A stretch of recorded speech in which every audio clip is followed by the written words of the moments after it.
Good morning, grade threes. We are carrying on with Wonder, and just a reminder, we are in Augie's section. This first chapter is called Sleep. I'd been reading for over an hour, and sleep still didn't come.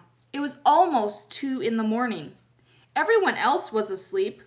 I had my flashlight on under the sleeping bag, and maybe the light was why I couldn't sleep. But I was too afraid to turn it off. I was afraid of how dark it was outside the sleeping bag. When we got back to our section in front of the movie screen, no one had even noticed we'd been gone. Mr. Tushman and Miss Rubin and Summer and all the rest of the kids were just watching the movie. They had no clue how something bad had almost happened to me and Jack. It's so weird how that can be. How you could have a night that's the worst in your life, but to everyone else, it's just an ordinary night. Like on my calendar at home, I would mark this as being one of the most horrific days of my life. This and the day Daisy died. But for the rest of the world, this was just an ordinary day.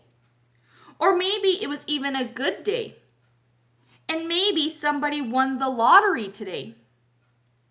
Amos, Miles, and Henry brought me and Jack over to where we'd been sitting before with Summer and Maya and Reed, and they went and sat where they had been sitting before with Exema and Savannah and their group. In a way, everything was exactly as we had left it before we went looking for the toilets. The sky was the same, the movie was the same, everyone's faces were the same. Mine was the same. But something was different. Something had changed. I could see Amos and Miles and Henry telling their group what had just happened. I knew they were talking about it because they kept looking over at me while they were talking. Even though the movie was still playing, people were whispering about it in the dark.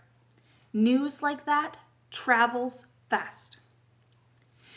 It was what everyone was talking about on the bus ride back to the cabins. All the girls, even girls I didn't know very well, were asking me if I were okay. The boys were all talking about getting revenge on the group of 7th graders, trying to figure out what school they were from. I wasn't planning on telling the teachers about anything that happened, but they found out anyway. Maybe it was the torn sweatshirt and the bloody elbow, or maybe it's just that teachers hear everything. When we got back to the camp, Mr. Tushman took me to the first aid office, and while I was getting my elbow cleaned and bandaged up by camp nurses, Mr. Tushman and the camp director were in the next room talking with Amos and Jack and Henry and Miles, trying to get a description of the troublemakers.